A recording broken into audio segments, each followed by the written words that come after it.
Hello class 10 students, कैसे हो सब लोग। आई होप कि सब बहुत मस्त हो गए। इस वीडियो में हम डिस्कशन करने वाले हैं मेटल्स एंड नॉन मेटल्स के एक और एनटेक्स क्वेश्चंस के सॉल्यूशन के बारे में। अगर तुमने इसे प्रीवियस वीडियो अभी तक नहीं देखा है, साथ ही साथ आने वाले वीडियोस का सॉल्यूशन देखना चाहते हो, तो कंप्लीट प्लेलिस्ट का लिंक मिलेगा तुम्हें डिस्क्रिप्शन में। तो एक बार डिस्क्रिप्शन तुम जरूर चेक कर लोगे, जहां पर तुम्हें वेरियस चैप्टर्स के एनटेक्स क्वेश्चंस साथ ही साथ एक्सरसाइज के सॉल्यूशन भी मिल जाएंगे। क्वेश्चन नंबर 1 देखो क्या है। 1 में दिया है right a electron dot structure for sodium, oxygen and magnesium. चलो एक एक करके इसका सॉल्यूशन हम लोग स्टार्ट करते हैं। जैसे सबसे पहले में है कि इलेक्ट्रॉन डॉट स्ट्रक्चर लिखना है सोडियम का। तो सोडियम जिसका एटॉमिक नंबर 11 होता है, अगर इसका इलेक्ट्रॉनिक कॉन्फ़िगरेशन करें तो यह आता है 2,8,1, यानी कि सोडियम के आउटर मोस्ट ऑर्बिट में कितने इलेक्ट्रॉन्स हैं? एक इलेक्ट्रॉन्स है सर। आउटर मोस्ट मतलब सबसे बाहरी ऑर्बिट में कितने इलेक्ट्रॉन्स है? दैट इज एक इलेक्ट्रॉन्स है। तो सोडियम लिखकर बस एक इलेक्ट्रॉन्स हम लोग इसको ऐसे डोनेट कर देंगे। तो ये हमारा क्या हो गया? सोडियम का इलेक्ट्रॉन डॉट स्ट्रक्चर। ठीक है, बस यही करना है सर, बिल्कुल यही करना है। सेकंड पार्ट में आ जाओ। सेकंड पार्ट में क्या है? ऑक्सीजन। ऑक्सीजन का एटॉमिक नंबर कितना होता है? 8 होता है सर। ठीक है, इसका इलेक्ट्रॉनिक कॉन्फ़िगरेशन कितना होगा? 2,6 होगा। तो आउटर मोस्ट ऑर्बिट में कितने? 6 इलेक्ट्रॉन्स। आ जाओ, इसी 6 इलेक्ट्रॉन्स को हम लोग यहां पर शो कर देंगे। सर कैसे शो करेंगे? जैसे दो इलेक्ट्रॉन्स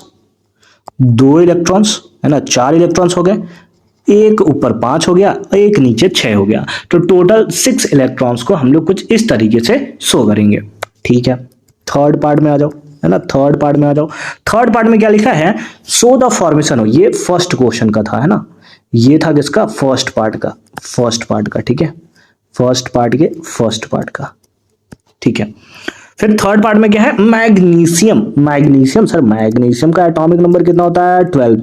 इलेक्ट्रॉनिक कॉन्फ़िगरेशन 2,8,2। सर इस बार आउटर मोस्ट ऑर्बिट में केवल 2 ही इलेक्ट्रॉन्स है, तो Mg लिखकर ना 2 इलेक्ट्रॉन्स को शो कर दोगे। हो गया इलेक्ट्रॉन डॉट स्ट्रक्चर, तीनों एलिमेंट्स यानी कि सोडियम, ऑक्सीजन और मैग्नीशियम का। ठीक है, सेकेंड पार्ट में दिया है so the formation of Na2O और MgO। ठीक है, by the transfer of electrons. ठीक है, आ जाओ सेकेंड पार्ट में,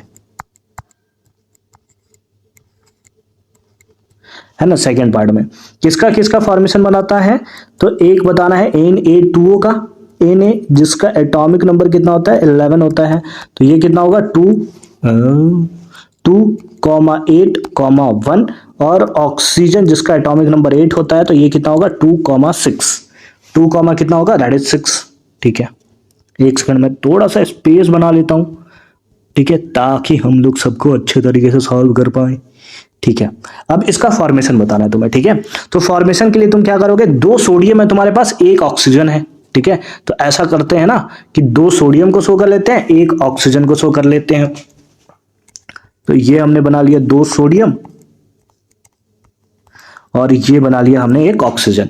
ठीक है, सोडियम के आउटर मोस्ट ऑर्बिट में कितने इलेक्ट्रॉन्स हैं? सर उसके आउटर मोस्ट ऑर्बिट में केवल और केवल 1 इलेक्ट्रॉन्स है। तो दोनों के आउटर मोस्ट ऑर्बिट में कितने बना लिया? 1 इलेक्ट्रॉन्स बना लिया। ठीक है, ठीक है। ऑक्सीजन जिसके आउटर मोस्ट ऑर्बिट में कितने इलेक्ट्रॉन्स है? 6 इलेक्ट्रॉन्स है। तो आ जाओ 6 इलेक्ट्रॉन्स को फिल कर देते हैं ऑक्सीजन में। ये हो गया सर 6 इलेक्ट्रॉन्स। तो हमें पता है कि जब भी आयोनिक कंपाउंड्स का फॉर्मेशन होता है ना, जैसे Na2 आपका क्या है? आयोनिक कंपाउंड्स है। तो आयोनिक कंपाउंड्स में मेटल वाला जो है वो इलेक्ट्रॉन्स को डोनेट करता है, और जो नॉन मेटल्स होता है उसी इलेक्ट्रॉन्स को एक्सेप्ट करता है। तो जैसे इस केसेस में सोडियम इसके इलेक्ट्रॉन्स को इसको डोनेट करेगा, ये भी क्या करेगा? डोनेट करेगा, और ऑक्सीजन दोनों को एक्सेप्ट करेगा। तो वैसे केसेस में 2 सोडियम, है ना, 2 सोडियम ने एक एक इलेक्ट्रॉन्स को शेयर किया है, मतलब दोनों सोडियम के ऊपर पॉजिटिव चार्ज आएगा। क्या आएगा? पॉजिटिव चार्ज आएगा, क्योंकि इलेक्ट्रॉन्स डोनेट किया ना भाई। इलेक्ट्रॉन्स के ऊपर कैसे चार्ज होता है? नेगेटिव। तो नेगेटिव को किसी को दे दिया, मतलब खुद के ऊपर कैसा आ जाएगा? पॉजिटिव चार्ज आएगा। ऑक्सीजन देखो, 1 ऑक्सीजन है जिसने क्या किया? 2 इलेक्ट्रॉन्स को गेन किया है, तो इसके ऊपर आ जाएगा 2- चार्ज। दोनों आपस में मिलकर और फॉर्मेशन कर देंगे किसका? Na2O का। किसका फॉर्मेशन कर देंगे? Na2O का। ठीक है, ठीक है। नेक्स्ट देखो क्या है? MgO था, है ना, शायद मैग्नीशियम ऑक्साइड ही था। मैग्नीशियम ऑक्साइड ही था, हाँ, मैग्नीशियम ऑक्साइड का फॉर्मेशन हो रहा है। चलो ठीक है, बनाते हैं, आ जाओ। मैग्नीशियम ऑक्साइड के केस में एक होगा Mg जिसका एटॉमिक नंबर कितना होगा? 12। तो ये कितना होगा? 2,8,2। ऑक्सीजन का चेक करो तो 8 होता है, दैट इज 2,6। ठीक है, तो एक मैग्नीशियम है और एक हमारा ऑक्सीजन है। मैग्नीशियम के आउटर मोस्ट ऑर्बिट में 2 इलेक्ट्रॉन्स और ऑक्सीजन के आउटर मोस्ट ऑर्बिट में, एक ऑक्सीजन के आउटर मोस्ट ऑर्बिट में कितने, 6 इलेक्ट्रॉन्स है ना, कितने, 6 इलेक्ट्रॉन्स। तो मैग्नीशियम क्या करेगा, अपने दोनों इलेक्ट्रॉन्स को इसको डोनेट कर देगा, जिसके कारण एक मैग्नीशियम के ऊपर आएगा 2+ चार्ज और एक ऑक्सीजन, क्योंकि 2 इलेक्ट्रॉन्स इसने एक्सेप्ट किया, माइनस चार्ज। और यही दोनों मिलकर आपस में फॉर्मेशन करेंगे किसका, MgO का। किसका फॉर्मेशन करेंगे, दैट इज MgO का। तो ये था फॉर्मेशन Na2O का और MgO का। इसमें एक और क्वेश्चन बचा हुआ है सर, एक और क्वेश्चन है थर्ड पार्ट में, what are the ions present in this compounds. जैसे सोडियम ऑक्साइड है ना, जैसे थर्ड पार्ट हमने कर रहे हैं यहाँ पर। ठीक है, थर्ड पार्ट वाले में है ना आयंस इन Na2 और उसके साथ साथ आयंस इन MgO। ठीक है, MgO में और Na2O में। तो MgO के केसेस में 2 आयंस बन रहे हैं, एक Na+ और एक O2-। तो यहां पर हमने लिख दिया Na+ एंड O2-। और MgO के केस में ये देखो 2 आयंस है, कौन सा, एक हो गया Mg2+ है ना, Mg2+ एंड दूसरा कौन सा, ऑक्सीजन 2-। ठीक है, तो ये तुम्हारे 2 आयंस हो गए जो Na2O में और MgO में प्रेजेंट है। ठीक है, आ जाओ सेकेंड पार्ट करते हैं। सेकेंड पार्ट क्या दिया है, why do ionic compounds have high melting and boiling points. जैसे अभी तुमने एग्जांपल लिया था Na2O का।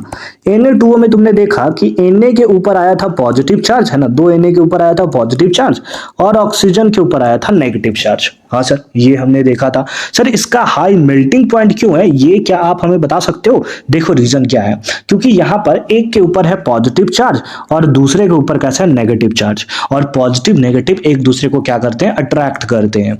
यानी कि यहाँ पर एक टाइप का strong force of electrostatics attraction आपको देखने को मिलेगा। सर ये इलेक्ट्रोस्टैटिक्स अट्रैक्शन क्या होता है, इलेक्ट्रोस्टैटिक्स फोर्स होता है एक टाइप का जो कि चार्ज पार्टिकल्स के बीच में बिलोंग करते हैं। जैसे मास के बीच में क्लास 9th में तुम लोगों ने पढ़ रखा है, ग्रेविटेशनल फोर्स वर्क करता है। यानी कि अगर तुम्हारा कुछ मास है ना, अर्थ का कुछ मास है, या फिर तुम्हारा मास है, तुम्हारे दोस्त का कुछ मास है, तो दोनों के पास मास है, तो उस केसेस में दोनों के बीच में एक फोर्स ऑफ अट्रैक्शन वर्क करेगा, जिसको हम लोग बोलेंगे ग्रेविटेशनल फोर्स। उसी टाइप से 2 चार्ज के बीच में, भले ही वो ज्यादा हो सकता है, कम हो सकता है, लेकिन चार्जेस तो यानी कि फोर्सेस तो बिल्कुल वर्क करेंगे, और उसी चार्ज को हम लोग क्या बोलते हैं, दैट इज इलेक्ट्रोस्टैटिक्स चार्ज। अब क्योंकि पॉजिटिव और नेगेटिव के बीच में ये strong force of attraction show करते हैं, इसीलिए जब इसको आप तोड़ने जाओगे तो स्ट्रॉन्ग फोर्स है, तो तोड़ने में तो थोड़ा तो टाइम लगेगा ना, तो इसीलिए वो क्या होता है कि स्ट्रॉन्ग, उसका मेल्टिंग पॉइंट जो है वो थोड़ा सा बढ़ जाता है, यानी कि हाई मेल्टिंग पॉइंट तुम्हें देखने को मिलता है। ठीक है, लिख लेते हैं वर्ड के फॉर्म में, ionic compounds are made up of positive and negative ions. ठीक है, there is a strong force of electrostatics attraction between the oppositely charged ions of an ionic compound, so lots of heat energy is required to break this force of attraction and melt the ionic compound. Due to this, ionic compounds have high melting points. इसी कारण से जो ionic compounds होते हैं उसके high melting points तुम्हें देखने को मिलते हैं। तो इस तरीके से तुम इसका आंसर जो है बहुत ही सिंपल तरीके से कर सकते हो। ठीक है, आई होप कि तुम्हें ये पार्ट भी एकदम क्लियर फॉर्म में समझ में आया होगा।